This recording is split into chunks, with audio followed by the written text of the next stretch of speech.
이 아침 주시는 말씀은 구약성경 에스겔 3장 16절에서 21절 말씀입니다. 에스겔 3장 16절에서 21절 말씀입니다. 구약성경 1153면 에스겔 3장 16절에서 21절 말씀 합독하십니다. 7일 후에 여호와의 말씀이 내게 임하여 이르시되 인자야, 내가 너를 이스라엘 족속의 파수꾼으로 세웠으니 너는 내 입의 말을 듣고 나를 대신하여 그들을 깨우치라. 가령 내가 악인에게 말하기를 너는 꼭 죽으리라 할 때에 내가 깨우치지 아니하거나 말로 악인에게 일러서 그의 악한 길을 떠나 생명을 구원하게 하지 아니하면 그 악인은 그의 죄악 중에서 죽으려니와 내가 그의 핏값을 내 손에서 찾을 것이고 내가 악인을 깨우치되 그가 그의 악한 마음과 악한 행위에서 돌이키지 아니하면 그는 그의 죄악 중에서 죽으려니와 너는 내 생명을 보존하리라. 또 의인이 그의 공의에서 돌이켜 악을 행할 때에는 이미 행한 그의 공의는 기억할 바가 아니라 내가 그의 앞에 거치는 것을 두면 그가 죽을지니 이는 내가 그를 깨우치지 않음이니라. 그는 그의 죄 중에서 죽으려니와 그의 핏값은 내가 내 손에서 찾으리라. 그러나 내가 그 의인을 깨우쳐 범죄하지 아니하게 하므로 그가 범죄하지 아니하면 정령 살리니 이는 깨우침을 받음이며 너도 내 영혼을 보존하리라. 아멘. 에스겔 3장 말씀을 보시면 계속해서 하나님께 사명을 받는 에스겔에 대해서 말씀을 하고 있습니다. 특별히 1절부터 3절까지 지금 좀 길어서 전체 읽지는 못했지만 오늘 여러분 3장 전체 읽어보시면 좋겠고요. 1절부터 3절까지 앞부분의 말씀을 보시면 꿀같이 단 여호와의 말씀 두루마기를 에스겔이 받아먹는 그러한 말씀이 있습니다. 우리 한번 3장 3절 말씀을 읽어보실까요? 내가 이르시되 인자야, 내가 내게 주는 이 두루마리를 내 배에 넣으며 내 창자에 채우라 하시기에 내가 먹으니 그것이 내 입에서 달기가 꿀 같더라. 하나님께서 에스겔을 선지자로 부르시고 사명을 주시는데 선지자의 사명은 뭐 다른 것 없어요. 딱 한 가지입니다. 하나님 말씀을 전하는 것이 선지자의 사명입니다. 그 시대가 듣든 왕이 듣든 백성이 듣든 듣지 않든 하여튼 하나님의 말씀을 사람들에게 전하는 것이 선지자의 말씀이죠. 하나님이 에스겔을 우리가 부르신 것 1장에서 보셨는데 그발 강가에서 하나님의 부름을 받고 그리고 7일 동안 이제 떨며 기다리고 있을 때 또 하나님의 말씀이 에스겔에게 임하셔서 구체적인 여러 가지 사명을 몇 가지 지시하시고 알려주시게 됩니다. 특별히 3장 말씀 보시면 두루마기를 먹었다, 또 파수꾼으로 세웠다, 이런 말씀들이 계속해서 나오는 것을 보실 수 있습니다. 1절에서 3절까지 말씀은 쉽게 말씀드리면 하나님께서 에레미야에게 말씀을 전하라는 사명을 주시는데 사명을 주실 뿐 아니라 동시에 에레미야에게 두루마리 같은 책을 먹게 하시죠. 그것을 먹었더니 그 달기가 꿀과 같이 달았다라고 말씀을 합니다. 선지자가 하나님 말씀을 전하기 전에 먼저 해야 될 일은 자기가 말씀을 먹는 일입니다. 말씀의 맛을 보는 거죠. 우리 어머님들도 가족들에게 음식을 만들어 주기 전에 음식을 이렇게 저렇게 요리하고 조리하면서 먼저 간을 보고 맛을 보고 좀 맛있게 만든 다음에 식탁에 음식을 내놓고 뭐 가족에게 자녀들에게 이거 먹어라 이렇게 말하지 않습니까? 마찬가지로 선지자들도 백성들에게 하나님 말씀을 전하기 전에 본인이 먼저 하나님 말씀을 먹어야지 자기 먹은 것을 백성들에게 말씀을 전하게 되죠. 지금 하나님께서 먼저 그 에스겔에게 하나님 말씀을 두루마리를 주실 때 그것을 먹었더니 달기가 꿀과 같았다라고 말씀을 합니다. 목사들도 마찬가지고 이제 순장들도 마찬가지죠. 또 교회학교 교사들도 마찬가지죠. 어린 아이들에게 말씀을 가르치기 전에 먼저 공과 공부 열심히 하고요. 자기가 이해하고 깨닫고 믿은 것을, 은혜 받은 것을 어린 아이들에게 나름대로 분만 공부할 때 전하게 되고, 또 목사들이 설교할 때도 먼저 말씀을 읽고 묵상하고 기도하면서 하나님이 목사 개인에게 주시는 어떤 말씀을 깨달은 것을 정리해서 또 주일날 혹은 또 이렇게 새벽에 설교를 하게 됩니다. 여러분, 요 근래 말씀을 또 개인적으로 읽으시면서 혹은 큐티를 하시면서 혹은 어떤 설교 말씀을 들으면서 하나님의 말씀이 꿀처럼 달다라고 느껴보시거나 또 그렇게 들려진 일이 혹 있으신지요? 그렇다면 그것은 정말 큰 은혜가 아닐 수가 없습니다. 근데 성경을 읽어도 또 설교를 들어도 이게 맛이 있는 건지 없는 건지 그냥 이렇게 듣기만 하고 지나치기만 한다면 한번 우리가 말씀을 대하는 태도를 한번 곰곰이 생각해 보시면 좋겠습니다. 시편 119편 103절에 하나님 그렇게 말씀하죠. 주의 말씀의 맛이 내게 어찌 그리 단지요 내 입에 꿀보다 더 다니이다 라고 말씀을 합니다. 구약 특별히 성경 말씀을 보시면 하나님 말씀을 꿀에 비유해서 입에 달다. 근데 동시에 꿀은 여러분 아시는 것처럼 이 세상에 있는 많은 음식 가운데 아주 가장 어떤 영양소가 많은 그러한 것이 꿀로 알려져 있고요. 또 이제 소위 로얄 젤리 이런 거는 꿀 중에 꿀이어서 정말 우리 사람들에게 큰 힘을 주는 것으로 알려져 있습니다. 우리 하나님 말씀을 꿀처럼 단맛으로 받아 먹게 되면 우리 영혼이 힘을 얻고 살아나게 될 줄로 믿습니다. 여러분 개인적으로 성경 읽으실 때 혹은 큐티를 하실 때 혹은 설교를 들으실 때 매번은 아닐지 몰라도 간혹 하나님 말씀이 정말 꿀처럼 달구나, 내 영혼에 힘이 되는구나, 이런 것을 경험하시는 은혜가 있기를 간절히 원합니다. 지금 에스겔이 먼저 하나님 말씀을 꿀처럼 단맛으로 받아서 먹게 됩니다. 그리고 두 번째는 4절에서 15절 말씀을 쭉 보시면 이제 또 말씀을 전하라는 그러한 사명을 주시게 되죠. 특별히 하나님 말씀을 받아 먹고 나서 사명을 받을 때 크게 하나님의 권능으로 감동을 받는 것을 봅니다. 14절 말씀을 함께 읽어 보시겠습니다.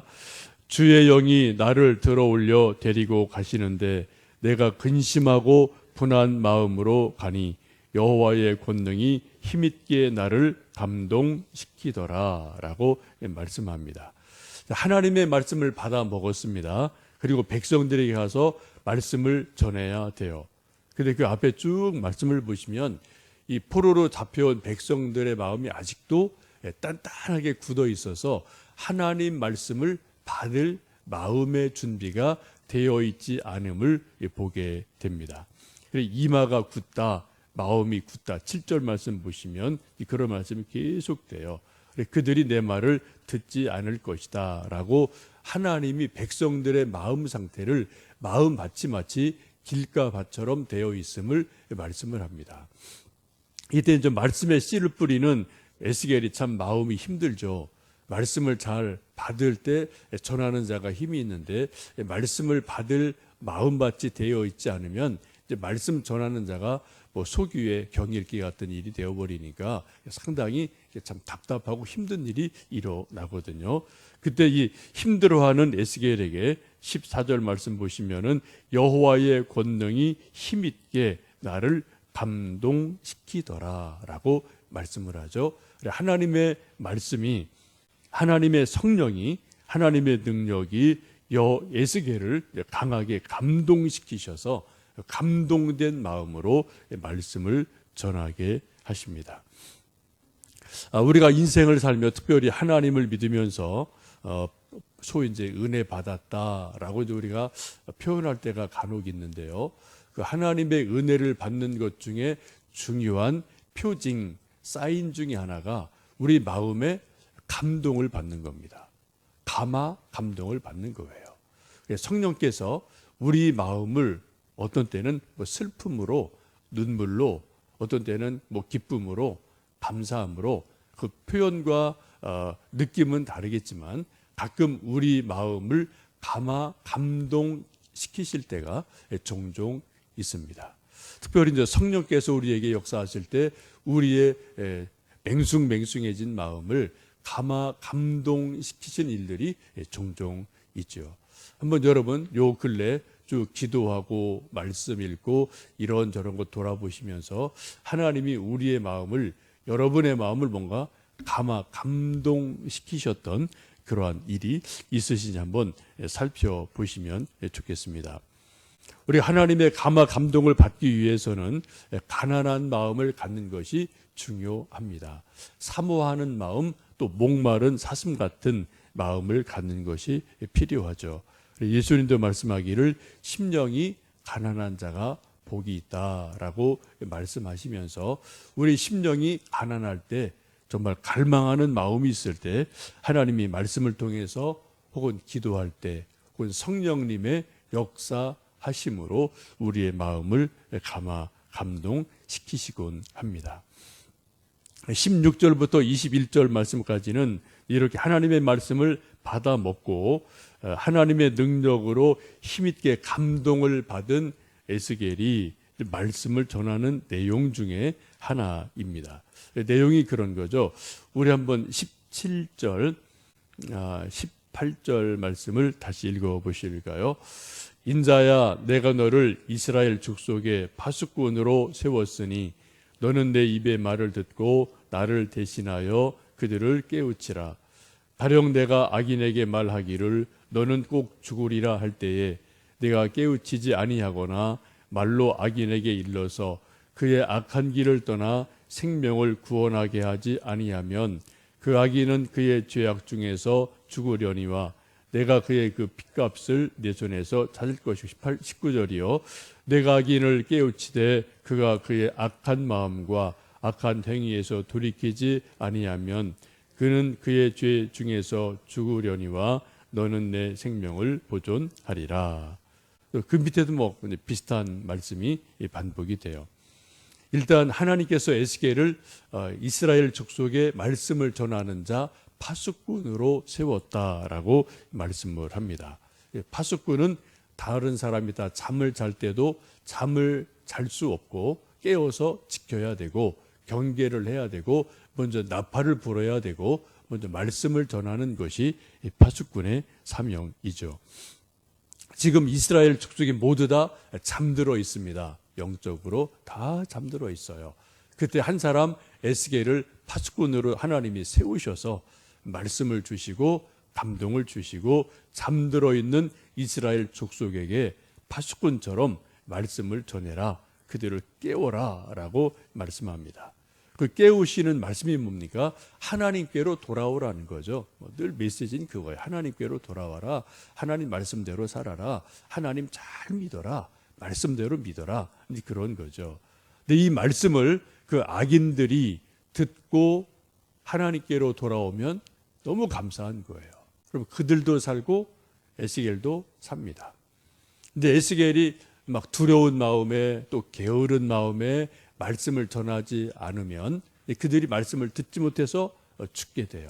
그럼 죽으면은 그 죽은 사람들의 피값을 말씀을 전하지 않은 파수꾼 에스겔에서 찾겠다라고 말씀을 합니다.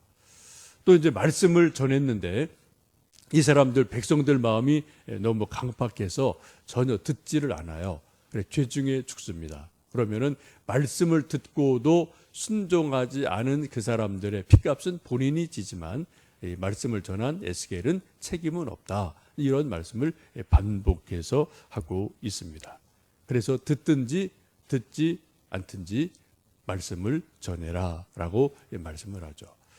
신약 성경도 보시면 예수님도 그러시고 사도 바울도 그렇게 말씀하죠. 말씀을 전해라. 언제요? 그들이 듣든지 듣지 않든지, 때를 어떤지 얻지 못하든지 늘 말씀에 씨를 뿌려라, 말씀을 전해라 라고 주님도 사도 바울도 말씀하고 있음을 봅니다. 파수꾼의 사명은 외치는 겁니다. 이거저거 가릴 거 없어요. 듣고 안 듣고는 그쪽 문제고요. 이 파수꾼의 문제는 뭐예요? 말씀을 계속 전하는 거죠. 농부의 사명은 씨를 뿌리는 거예요. 씨가 나고 안 나고는 밭의 문제입니다. 농부의 사명은 계속해서 씨를 계속 뿌려서 목토가 되면은 30배, 60배, 100배 결실하는 거고, 길가가 되면은 또 싹도 나지 못하는 거고, 이런 일이 일어나게 되죠. 지금 그러한 말씀을 지금 에스겔에게 하나님께서 부르셔서 말씀 두루마리를 꿀처럼 달게 먹게 하시고, 또 하나님의 권능으로 감동을 받게 하시고, 그리고 나서 말씀을 가서 전해라라고 사명을 들려주시게 됩니다. 먼저 우리도 여러분이나 저나 다 이렇게 힘 있는 선지자 같은 존재는 아닐지라도 하나님 우리를 부르셔서 목사는 특별히 말씀을 전하는 자이고, 여러분도 예수님 믿고 구원받은 분이기에 또 말씀을 전하는 사명이 이건 다 있어요. 마태복음 28장 보시면은 예수님 제자들에게 마지막 유언 같은 부탁, 명령하지 않습니까? 온 세계에 가서 모든 족속을 제자를 삼아라. 말씀을 전해라. 세례를 줘라. 또 제자를 삼아라. 이런 말씀을 하고 있는데, 우리가 멀리 가지 못해도 우리 주변에 누군가에게 우리가 받은 말씀, 꿀같이 단 말씀, 우리가 감동 주신 말씀, 이런 것들을 대화를 하면서 혹은 커피를 마시면서 혹은 이런저런 어떤 상황 속에서 말씀을 전할 때 또 그들이 살아나고 우리가 또 하나님의 일을 감당하는 기쁨이 있을 줄로 믿습니다. 오늘도 그런 복된 하루 되시기를 간절히 원합니다. 함께 기도하겠습니다.